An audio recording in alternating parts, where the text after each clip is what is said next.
Welcome. Today, I'm going to show you how to mark messages as unread on Messenger with the latest update.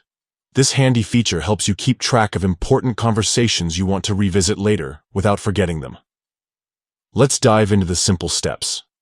First, open the Messenger app on your device.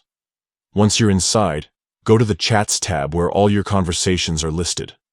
Scroll through your chats and find the conversation you want to mark as unread. It can be a one-on-one chat or a group conversation. Next, press and hold on the chat you want to mark. This long press will bring up a menu with several options. From this list, tap on Mark as Unread.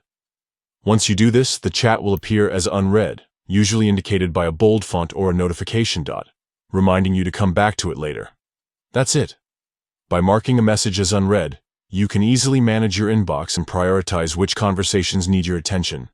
Just remember, if you open the chat again, it will show as read, so use this feature to keep your important messages front and center.